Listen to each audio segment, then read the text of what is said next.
Hello, dear friends. Today I wanted to read you something that I wrote on the day that my grandfather passed away on his anniversary 8 years ago, and I finished writing it today. But just wanted to share some more writing with you since that's just something that I do, and to change it up a bit with the walking and talking videos. I do these little intervals. So hopefully you like it. It's raining outside, so can't go outside. Um, but yeah, this is what I wrote. Today is the day when 8 years ago my granddad left this earth. I really believe he transitioned into a higher being. In a way, he always seemed to be a bit higher than everyone else around him. His wife, my grandma, seems to have fitted him in this earthly realm. She's energetic, and as an 86-year-old, she still manages to take care of people surrounding her. She's at the center of attention, just how my granddad was, although in a very calm manner.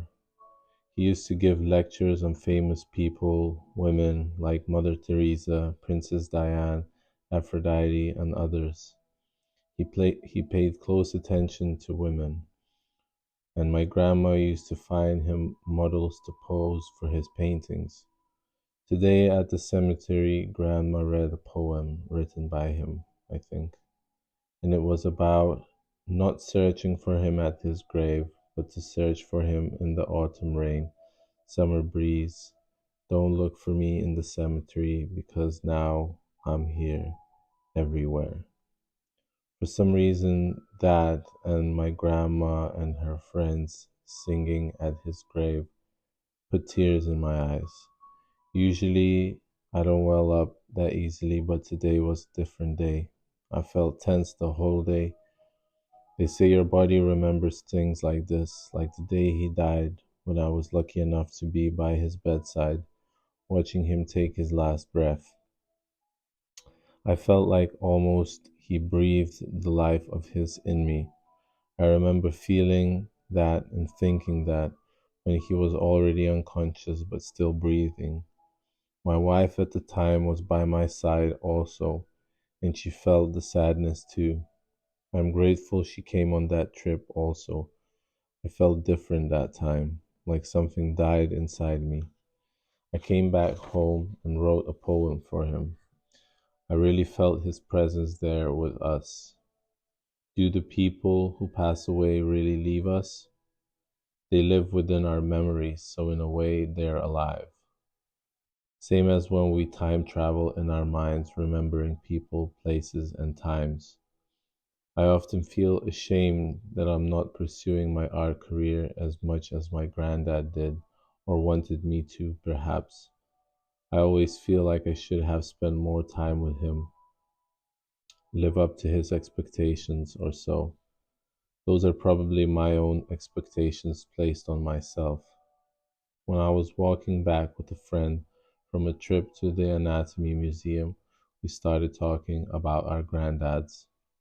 It so happens that her granddad died on the same day as mine, but 9 years prior. What a coincidence! We talked about how we have dreams about them, how we embrace them and tell them we miss them. I dreamt my granddad several times, and I always find him in his studio working on a painting or a drawing. I always have a sense that he fooled everyone, that he's not really dead, and how long was he hiding here in the basement? He used to make up stories on the spot, and they weren't all true, and sometimes they were true, but he was really, you couldn't tell if it was true or not.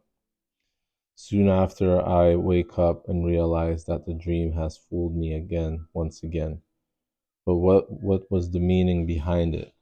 Maybe the ones that leave never truly leave us. They live through us. My grandma has made 50 exhibitions of his since his passing. In 8 years, that's quite the number. I think his spirit has really lived through her. You could call it the pain of not wanting to let go, but I rather see it as his spirit.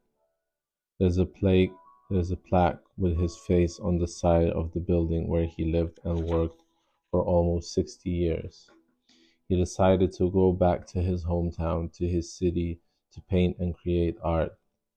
He did the opposite of what the other artists who moved to the capital or other big cities did. He wanted for art to be seen by regular people of Druskininkai, and people saw it. The city is well known for another great artist, Mikalojus Konstantinas Čiurlionis, for his parents lived here, and the artist and composer spent a lot of time here before his early death. My grandpa lived to the age of 79, but he could have lived longer if the doctors who treated him would have made better decisions. But life is like that. When you look back, it seems you could have made better decisions, but you couldn't. It all had to happen. It was written in stone. You made choices in the path of life that steered it the specific direction you are heading towards now. And you can never really put yourself in anyone else's shoes, not even your own grandfather's, who seemed so close to my own being. Sometimes I feel like I can merge with people I spend most of my time with, the ones that are closest to me. It feels like I am absorbing them, becoming like them. But is that really good? Is that influence or inspiration? Or is it just staying away from your own path, straying away from your own path, and becoming somebody else? It's good to have been inspired by someone, but what if that becomes all that you do and you lose the sense of self? That's how it feels. In a way, those seem like some of the schizotypal personality disorder traits. Having a close friend as a first degree relative and having a lot of magical thinking. And perhaps it is all that and that only. But it doesn't mean that I don't have emotions, that I am empty, I'm only existing through other people. I'm not dead yet. I have my life, but why does it feel so often that I live somebody else's? Constantly thinking to past experiences with other people, having flashbacks of unpleasant events with people. Is it all in order to not make the same mistakes again? Or am I afraid to live my own life? Why does it feel like I want to run away and detach, like no one understands what I really want to do? Perhaps it's the new dose of medication that I'm on that's triggering me, or me trying to quit smoking, which is putting me on edge. And in the end, I'm causing all of this upon myself. I'm responsible for this. So, how do I change it or accept it the way it is? And when or how will I stop blaming myself for all the things I've done in the past? Perhaps I'm taking things to heart too much, and I should forgive myself more, thank myself for all that I've done so far. It will never seem like it's enough, and maybe it's that artist personality that wants things to be better at all times, improved. Whatever the truth is, I hope you will find it soon enough, and I hope I will find it too. Hopefully, things will turn out good for you, and maybe focusing on one's problems, especially psychological ones, doesn't cure them, doesn't help to resolve them either. I'm reading a book at the moment about a foster child, and I'm thinking, I had a home. What am I complaining about? I should be happy. But something inside me rings, it wasn't fair. Life isn't fair. You are supposed to have a home where nothing is broken, but it turns out to be opposite.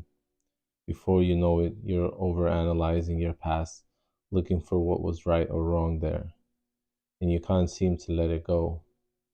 This was supposed to be about my grandfather, and in a way it is. He was searching for meaning, for truth in his work and in the world. He stood for a father figure when my dad wasn't around. I found myself looking for that father figure in almost every man I met in my life that I looked up to. Even a skateboard, a present sent to me by my dad, to which I attached to for years, was a father figure in a way. Through it, I searched for meaning.